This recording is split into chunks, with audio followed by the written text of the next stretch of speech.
We are taught that citizenship is a birthright. It is a lottery. You are born within a set of borders, and those borders determine your entire life. They dictate where you can live, where you can work, and where you can travel. If you are born in Germany or Japan, you have access to the world. If you are born in Afghanistan or North Korea, you are effectively a prisoner of geography. But for the ultra-wealthy, this lottery no longer applies.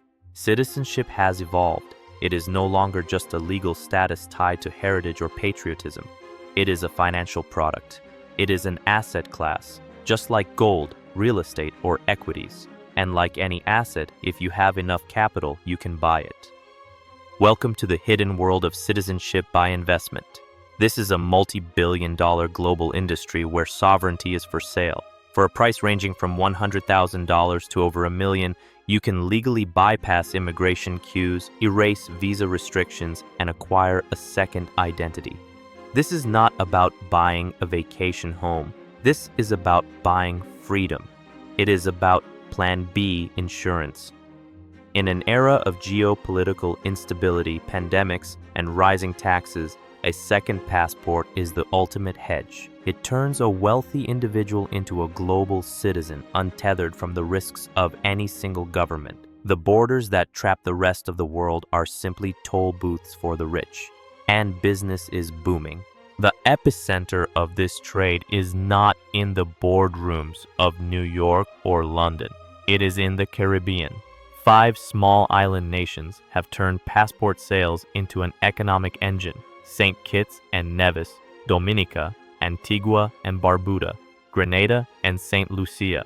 These countries realized decades ago that they had limited natural resources. They don't have oil. They don't have massive manufacturing sectors. But they have sovereignty. They have the legal right to print internationally recognized travel documents. So they productized it. The model is simple and transactional.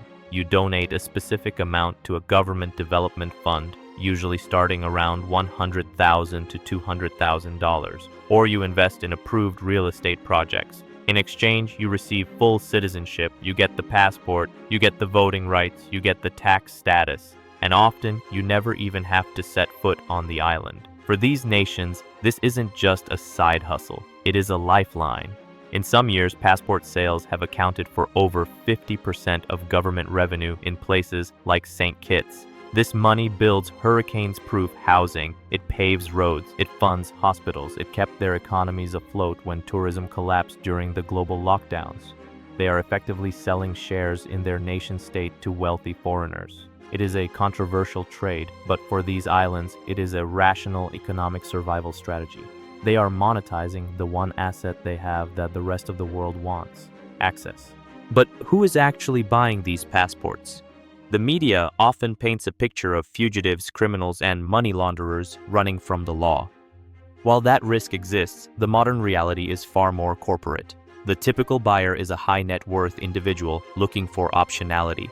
Imagine you are a wealthy entrepreneur from a country with a weak passport. Maybe you are from Nigeria, Pakistan, or Iran. Every time you want to attend a business conference in London or sign a deal in Paris, you face weeks of humiliating visa applications and rejections. Buying a Caribbean passport solves that instantly. It grants visa-free access to over 140 countries, including the UK and the Schengen area. It buys time. It buys dignity. Then, there are the crypto investors and digital nomads. They are looking for tax efficiency. Many of these golden passport nations have zero capital gains tax, zero wealth tax, and zero inheritance tax. By becoming a citizen, they can legally restructure their entire financial life. And increasingly, the buyers are Americans. Political polarization and social unrest in the United States have driven a surge in interest. They aren't necessarily leaving, but they want an escape hatch. They want a fire escape in case things go wrong at home. For these buyers, a second citizenship is not a luxury item like a yacht or a watch. It is an insurance policy against their own government. However, there is a limit to what money can buy, and that limit was drawn in the Mediterranean. For years, Malta was the crown jewel of the passport market. Unlike the Caribbean options, Malta is a member of the European Union. Buying a Maltese passport meant buying full EU citizenship. It gave you the right to live, work, and retire anywhere from Berlin to Madrid. It was the ultimate golden ticket, and it came with a price tag of roughly 1 million euros. Russians, Chinese billionaires, and Saudi tycoons flocked to it. But Brussels watched with growing fury. The European Commission argued that EU citizenship is a relationship based on solidarity, not a commodity to be auctioned off. They saw it as a security risk, a backdoor into the European banking and legal system. The pressure mounted for years, and finally, the legal hammer dropped. By 2025, the landscape shifted permanently. The European Court of Justice signaled that citizenship without a genuine link to the country violates EU law. Malta was forced to severely restrict and effectively dismantle the cash for passports model as it once existed. The message was clear. You can sell a house, you can sell a visa, but you cannot sell the European Union. This marked the end of an era. The golden age of buying top-tier Western citizenship is closing.